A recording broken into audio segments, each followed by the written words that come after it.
నమస్కారం, వార్తలకు స్వాగతం. ముందుగా ముఖ్యాంశాలు. స్పీడ్ అప్ బిజినెస్ లో ఇతర రాష్ట్రాల కంటే ఏపీ ముందుండాలి. మంత్రి నారా లోకేష్ కలెక్టర్లకు సూచన.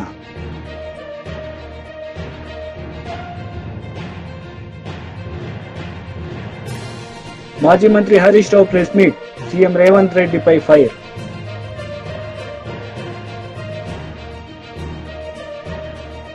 పొట్టి శ్రీరాములు ఆత్మార్పణ దినం కార్యక్రమంలో సీఎం చంద్రబాబు నాయుడు పాల్గొన్నారు. ఈ సందర్భంగా ఆయన ప్రసంగించారు. పటేల్ పట్టాభితో ఏర్పాటైన కమిటీ మద్రాసు నగరాన్ని వదులుకుంటే తెలుగు రాష్ట్రం ఇస్తామని ఒక కండిషన్ పెట్టారు. చాలా నగరాలు వదులుకున్నాం మనం. చరిత్రలో మీరు ఒకసారి చూస్తే అభివృద్ధి చేయడం, అక్కడి నుంచి మళ్లీ రావడం, మళ్లీ అభివృద్ధి చేయడం, ఇది ఒక విధంగా చరిత్రలో మనకు పడిన ఇబ్బందులు కూడా ఇవన్నీ కారణాలు. దానిపైన కమిటీ వేసి మళ్లీ పెండింగ్ పెట్టాడు నెహ్రూ గారు. అవన్నీ పెండింగ్ పెట్టిన తర్వాత మీరు ఒకసారి చూస్తే పొట్టి శ్రీరాములు గారు చేసిన త్యాగంతో అది కూడా మనం చూసినప్పుడు ఈయన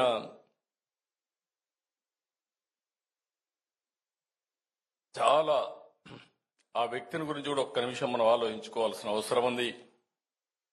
1901 మార్చి 16న మద్రాసులో గురవయ్య మహాలక్ష్మమ్మ దంపతులకు జన్మించారు పడమటి పల్లిలో.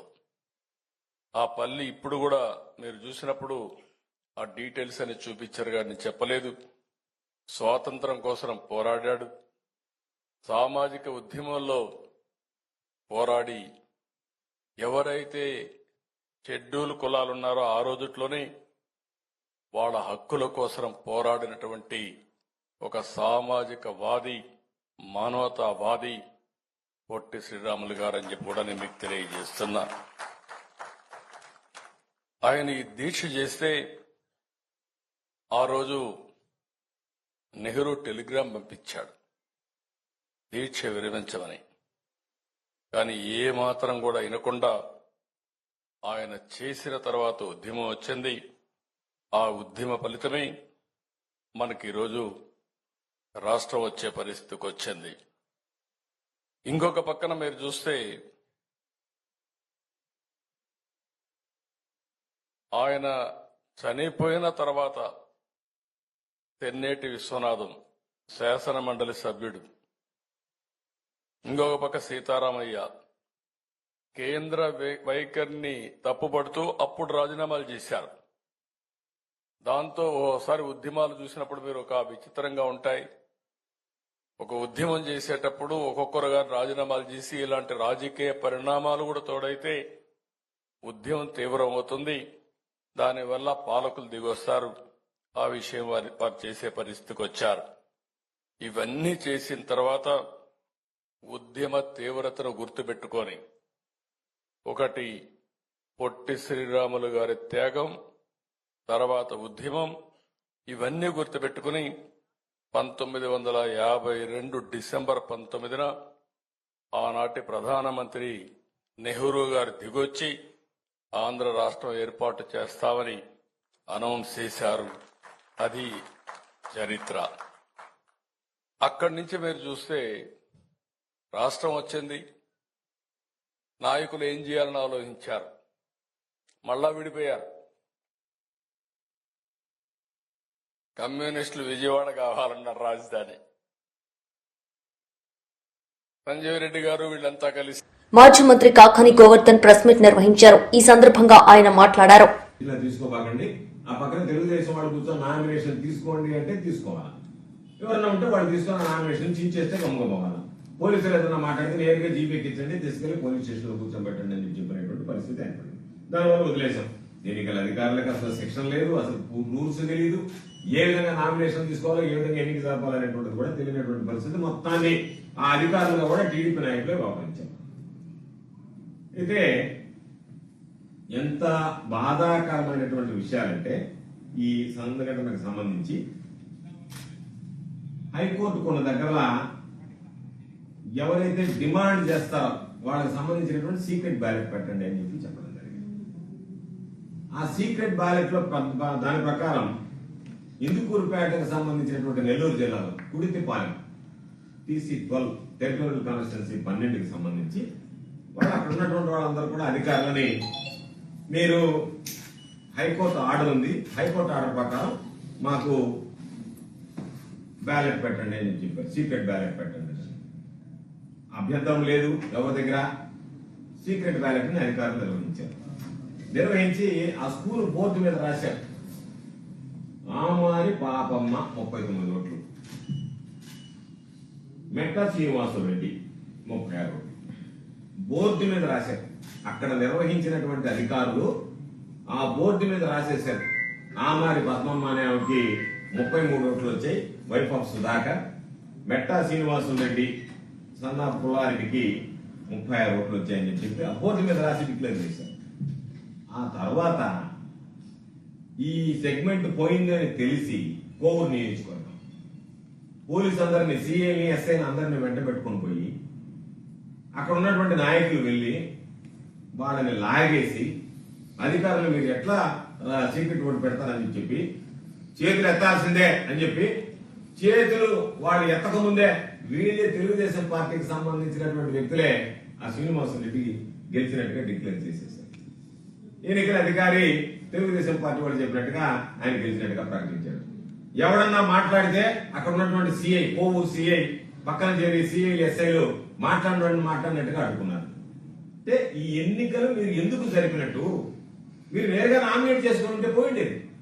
మేము ప్రజాస్వామ్యబద్ధంగా ఎన్నికలు జరుపుతున్నామని చెప్పి ఎంత నియంత్రణగా, ఎంత బెదిరింపు ధోరణిలో ఎన్నికలు జరిగితే దీనిని ఏమనుకుంటారు అనేటువంటిది ఒకసారి ఆలోచన చేసినటువంటి పరిస్థితి. అదేవిధంగా సర్వేపల్లి నియోజకవర్గానికి సంబంధించి వెంకటాచలం మండలంలో కస్మూరు గ్రామంలో నామినేషన్ వేయడానికి అక్కడికి వస్తే సిఐ వెళ్లి ఆ పేరుతో సహా ఈ పేరున్నటువంటి వ్యక్తి ఎవరో అని అడిగి టీవీ9 న్యాయ పోరాటానికి నటుడు మోహన్ బాబు దిగొచ్చి బహిరంగ క్షమాపణ చెప్పారు. ఆయన దాడిలో తీవ్రంగా గాయపడి యశోద ఆసుపత్రిలో చికిత్స పొందుతున్న రంజిత్ ను పరామర్శించారు. రంజిత్ కు కుటుంబ సభ్యులకు సారీ చెప్పారు మోహన్ బాబు. రాష్ట్ర ఆర్థిక పరిస్థితిపై ప్రతిపక్షంలో ఉన్న బీఆర్ఎస్ తప్పుడు ప్రచారం చేస్తుందని ఉప ముఖ్యమంత్రి మల్లు భట్టి విక్రమార్క మండిపడ్డారు. ఖమ్మంలో మీడియాతో మాట్లాడిన డిప్యూటీ సీఎం రాష్ట్ర అప్పులకు సంబంధించి లెక్కలను గణాంకాలతో సహా వివరించారు. 10 ఏళ్ల కేసీఆర్ సర్కార్ చేసిన అప్పులకు వడ్డీలు చెల్లించేందుకే మళ్లీ రుణాలు తీసుకోవాల్సిన దుస్థితి దాపురించిందని ఆందోళన వ్యక్తం చేశారు. అసెంబ్లీ వేదికగా ఎవరు ఎన్ని అప్పులు చేశారో చర్చించేందుకు తాము సిద్దంగా ఉన్నామని స్పష్టం చేశారు. 40,154 కోట్లకి పెట్టిల్లారు. సో ఈ మొత్తం కలిపి 7,11,911 కోట్లు ఉన్నాయి. ఇది రాష్ట్ర ప్రభుత్వం ఆయా బ్యాంకులకి, కార్పొరేషన్లకి, లేకపోతే ఉద్యోగస్తులకి, కాంట్రాక్టులకి కట్టాల్సిన అప్పులు. ఇవి లెక్కలతో సహా రేపొద్దున శాసనసభలో కూడా వాళ్ళని చర్చ పెడితే ఆ చర్చలో చూపించడానికి కూడా సిద్ధంగా ఉన్నాను. దానికంటే ముందు ఈ రాష్ట్ర ప్రజలకి గత కొన్ని రోజులుగా హరీష్ రావు గారు, ఇవాళ ఇంకా ఒకళ్ళిద్దరు కూడా మాట్లాడారు. మరి ఇంత పచ్చి అబద్ధాలు ఉన్నవా? ఇవన్నీ దాస్తే దాగాయి కాదు, ప్రభుత్వ రికార్డులో ఉండే, బ్యాంకుల దగ్గర ఉండే లెక్కలే ఇవన్నీ. సో ఇది ఒక వాస్తవ పరిస్థితి. లేకపోతే మీరు అప్పులు విపరీతంగా చేస్తూ ఉన్నారు, మీరు కూడా మేము చేసాం, మీరు కూడా చేశారని చెప్తా ఉన్నారు. మేము చేసాం, మీరు చేశారంటున్నారు. మీరు చేసిందేమో మీరు తినటానికి, మేము చేసిందే మీరు తెచ్చిన అప్పులను ఆ అప్పు అసలు వడ్డీ కట్టడానికి అప్పు చేస్తున్నాం. ఉదాహరణకి మేము ఇప్పటికల్లా 54,118 కోట్లు అప్పు చేశాం ఎఫ్ఆర్బిఎం లిమిట్ ప్రకారం. కానీ తిరిగి కట్టింది, అప్పు కట్టింది, ఇవన్నీ కూడా చేసింది దేనికంటే ఈ 10 నెలల్లో 11 నెలల్లో 66,772 కోట్లు అప్పు వడ్డీ కలిపి కట్టాం. అంటే తీసుకున్న అప్పే సరిపోక ఇంకా రాష్ట్ర ప్రభుత్వం నుంచి ఆదాయాన్ని కూడా కలిపి మీరు తెచ్చిన అప్పు మీరు తినడానికి మేము కట్టింది 722 కోట్ల రూపాయలు. ఒకసారి ఆలోచన చేయండి. 66,722 కోట్ల రూపాయలు ఇప్పటికల్లా మేము ఈ బ్యాంకులకి మిగతా వాటికి హార్డ్ క్యాష్ని కట్టింది. 2014 రాష్ట్ర విభజన జరిగే నాటికి మహిళా సాధికారతే లక్ష్యంగా కేంద్ర ప్రభుత్వం అతివల అభ్యున్నతికి పెద్దపీట వేస్తోందని కేంద్ర బొగ్గు గనుల శాఖ మంత్రి కిషన్ రెడ్డి స్పష్టం చేశారు. సికింద్రాబాద్ జేసీ ఆధ్వర్యంలో మహిళలకు ఉచితంగా 100 కుట్టు మిషన్లు పంపిణీ చేశారు.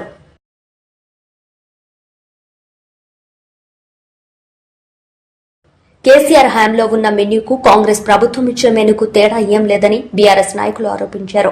బీఆర్ఎస్ నాయకుల గురుకుల బాటతోనే మంత్రులు సహపంక్తి భోజనాలు చేశారని ఆర్ఎస్ ప్రవీణ్ కుమార్ విమర్శించారు. గురుకులాలో 53 మంది పిల్లల ప్రాణాలు పిట్టల్లా రాలినా సర్కార్ పట్టించుకోలేదని విమర్శించారు. చేసిండ్రు. చాలా అద్భుతమైన రిపోర్ట్ వచ్చింది. ఎప్పుడైతే ఈ రిపోర్టు మా అధినాయకులు కేసీఆర్ గారికి ఇచ్చినామో, ఎల్పీ మీటింగ్లో అంటే శాసనసభాపక్ష మీటింగ్లో ఇచ్చినామో, రేవంత్ రెడ్డి ప్రభుత్వం వెన్నులో చలి పుట్టింది.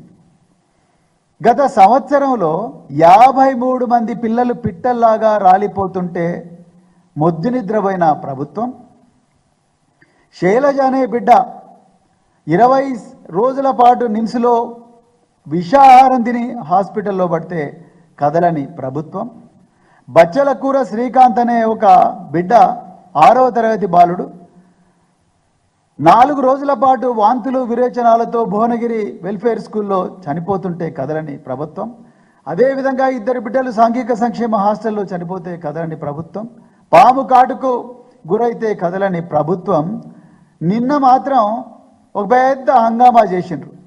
మంత్రులు, తర్వాత ఎమ్మెల్యేలు వీళ్ళందరూ వాళ్ళ కార్యకర్తలను తీసుకొని పెద్ద ఎత్తున పోయి డైనింగ్ హాల్లో కూర్చున్నారు. డైనింగ్ హాల్లో కాదు, కొంతమంది డైనింగ్ హాల్లో కూర్చున్నారు, కొంతమంది బయట షామియానా వేసి మంచిగా బిస్లరీ బాటిళ్ళు అవి పెట్టుకొని కూర్చొని పిల్లలతో కలిసి అన్నం తిన్నట్టుగా డ్రామా వేసిండ్రు.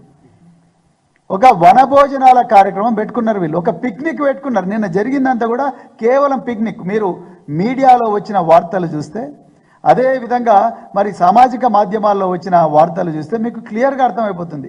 చాలామంది తల్లిదండ్రులు ఏమన్నారయ్యా అంటే, ఇది ఒక్కరోజు పండగలాగానే అనిపిస్తున్నది, రోజు ఇట్లా ఉండదు కదా స్కూళ్ళల్లోని. కాంగ్రెస్ పార్టీ కార్యకర్తలే నిన్న వైరా నియోజకవర్గంలో ఒక స్కూల్లో, సంక్షేమ పాఠశాలలో కాంగ్రెస్ పార్టీ కార్యకర్త, రేవంత్ రెడ్డి పార్టీ అయిన కాంగ్రెస్కు ఓటేసిన వ్యక్తి ఓపెన్గా ఆయన ఏమన్నాడు, మేము ఈ పార్టీనే కానీ రోజు ఇట్లా ఉండట్లేదు, మీరు వచ్చినది ఇట్లయితున్నది, ఈ డ్రామాలు ఆపేయండి అని ఆ తండ్రి స్పష్టంగా చెప్పిండు. చాలా చోట్ల కూడా తండ్రులు చెప్పిండు.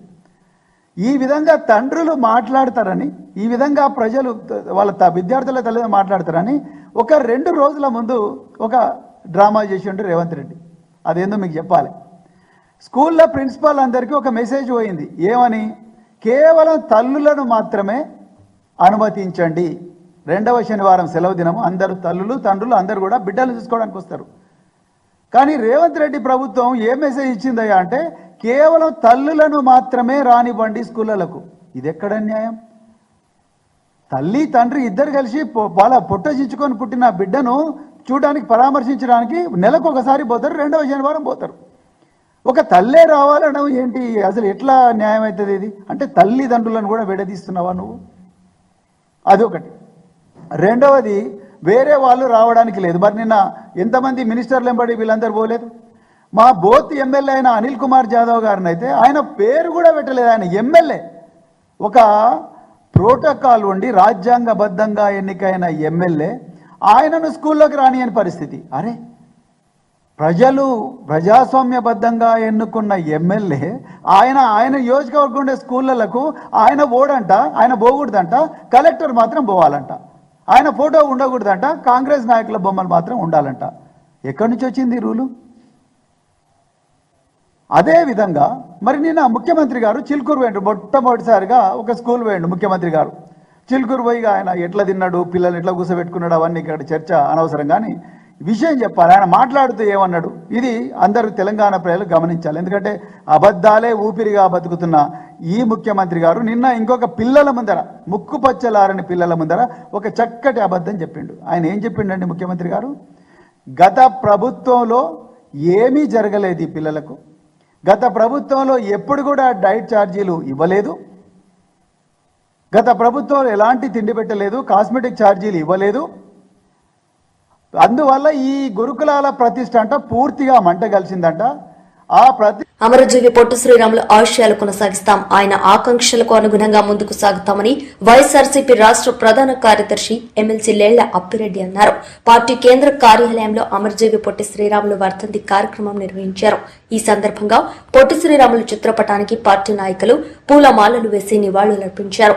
నాయకుల త్యాగ ఫలితంగా దేశానికి స్వాతంత్రం 40 ఏళ్ళు ఆ తరువాత ఈ రాష్ట్రానికి సంబంధించి తెలుగు మాట్లాడే వాళ్ళందరూ కూడా ఒక ప్రాంతంలో ఒక రాష్ట్రంలో ఉండాలనే భావన కలిగినటువంటి వ్యక్తిగా నిస్వార్థంగా తెలుగు రాష్ట్రం ఏర్పాటు కావాలనే భావంతో ఆయన ముందుకు సాగినటువంటి ప్రక్రియలో చివరికి ఆయన ఆమరణ నిరాహార దీక్ష చేపడితే ఆ రోజున నిజంగా దురదృష్టం.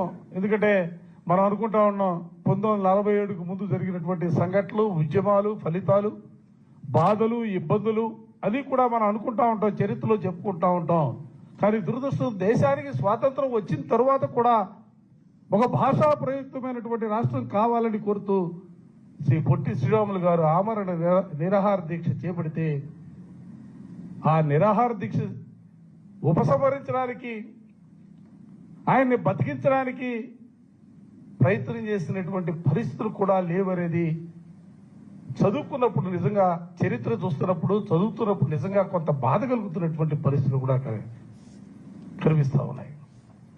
కానీ ఇవాళ గర్వంగా చెప్తున్న ఆంధ్రులు ఆరంభ సూర్యులు కారు. ఆంధ్రులు ఏ కార్యక్రమాన్ని తీసుకున్నా కూడా ఆ కార్యక్రమం నిర్వింతరం కూడా నిర్విరామంగా ముందుకు సాగడం కోసం, ఏ సమస్య పరిష్కారం కోసం అయితే పోరాటం చేస్తారో ఆ పోరాటాల్ని చివరి వరకు కూడా తీసుకువెళ్లి ఆ సమస్యకు పరిష్కారం చూపించగలిగినటువంటి నాయకత్వం ఆంధ్రులకు ఉన్నదని చెప్పడంలో ఇవాళ పొట్టి శ్రీరాములు గారు చేసినటువంటి త్యాగనితే మనందరికి కూడా ఇవాళ భౌతికంగా ఆయన మన మధ్య లేకపోయినప్పుడు కూడా ఆయన మనందరి హృదయాల్లో కూడా జీవించి ఉన్నాడు అని చెప్పడానికి ఆయన చేసినటువంటి త్యాగాన్ని ఈ రోజున గుర్తుకు తెచ్చుకుంటా ఉన్నాం. ఇవాళ చూస్తూ ఉన్నాం రాజకీయాలు, ఇవాళ రాజకీయ వ్యవస్థలో ఇవాళ ఆలోచన చేస్తే ఏ కార్యక్రమం తీసుకున్నా కూడా నాకు ఏ లాభం జరుగుతా ఉందా, లేకపోతే నా పక్కన వాడికి ఏ లాభం జరుగుతుందనే భావంతో ముందుకు కొనసాగే రాజకీయ నాయకుల్ని, రాజకీయ పార్టీలు చూస్తూ ఉన్నాం. కానీ నిస్వార్థంగా నా జాతికి, తెలుగు జాతికి న్యాయం జరగాల అనే భావంతోనే మహానుభావుడు మరణిస్తేనే ఆ మహానుభావుడి మరణం, ఆయన త్యాగం వల్లనే ఇవాళ మనం అందరం కూడా ఆంధ్ర రాష్ట్రంగా కర్నూలులో రాజధాని ఏర్పడినా, లేకపోతే తర్వాత హైదరాబాద్లో ఏర్పడినా, తర్వాత ఇవాళ తెలంగాణ, ఆంధ్రప్రదేశ్గా రెండుగా విడబడినా కూడా, కానీ ఇవాళ ఇక్కడంటూ ప్రత్యేకమైనటువంటి రాష్ట్రం వచ్చిందంటే మహానుభావుడు శ్రీ పొట్టి శ్రీరాములు గారి త్యాగం వల్లనే సాధ్యమైందన్న అంశాన్ని కూడా ఈ సందర్భంగా గుర్తు చేస్తూ, ఎందుకంటే సమాజం ఇందాక చెప్పినట్టుగా సమాజాన్ని గురించి ఆలోచన చేసే వ్యక్తిగా ఇవాళ ఆయన ఆశయాలు ముందుకు తీసుకువెళ్లే ప్రక్రియలో కూడా మా ప్రీతమ నాయకులు జగన్మోహన్ రెడ్డి గారు ఈరోజు ఆ మహానుభావుడు కళ్ళగన్నటువంటి అన్ని ఆలోచనల్ని, ఆశయాల్ని ముందుకు తీసుకెళ్లడంలో, సమాజంలో ఒక మార్పు తీసుకురావడానికి సంబంధించి, సమాజంలో పేదరికం లేనటువంటి సమాజాన్ని సృష్టించడం కోసం ప్రతిపక్ష నాయకుడిగా పనిచేసినటువంటి ఆ రోజుల్లో కానీ, ముఖ్యమంత్రిగా 5 సంవత్సరాలు పరిపాలన చేసినటువంటి పరిస్థితుల్లో కానీ, తిరిగి ఈ రోజున ఒక ప్రధానమైనటువంటి ప్రతిపక్షంగా రాజకీయ పార్టీగా వైఎస్ఆర్ కాంగ్రెస్ పార్టీ ఎప్పుడు కూడా మహానుభావుడు పొట్టి శ్రీరాములు గారి ఆలోచనల్ని, ఆశయాల్ని ముందుకు తీసుకెళ్లే దాంట్లో ఎప్పుడు కూడా మేమందరం కూడా జగన్మోహన్ రెడ్డి గారి నాయకత్వంలో ముందుకు సాగుతామని మరొక్కసారి ఈ సందర్భంగా గుర్తుకు తెస్తూ ఆ మహానుభావుడికి ఘనమైనటువంటి నివాళులు అర్పిస్తూ, భౌతికంగా లేకపోయినా మా అందరి హృదయాల్లో జీవించే ఉంటాడు పొట్టి శ్రీరాములు గారు. సూర్యుడు, చంద్రుడు, ఆకాశం ఉన్నంత వరకు కూడా ఆయన అందరి హృదయాల్లో కూడా చిరస్మరణీయుడిగా జీవించే ఉంటాడన్న అంశాన్ని కూడా ఈ సందర్భంగా గుర్తు తెచ్చుకుంటూ, ఏదో కొంతమంది వార్తలు ముగించే ముందు ముఖ్యాంశాలు మరోసారి. స్పీడప్ బిజినెస్ లో ఇతర రాష్ట్రాల కంటే ఏపీ ముందుండాలి. మంత్రి నారా లోకేష్ కలెక్టర్లకు సూచన.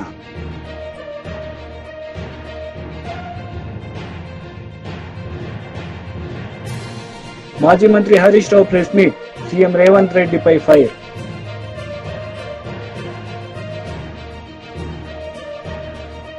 ఈ వార్తలు ఇంతటితో సమాప్తం. తిరిగి ప్రసారమయ్యే వార్తల్లో మళ్ళీ కలుద్దాం. అంతవరకు సెలవు. నమస్తే.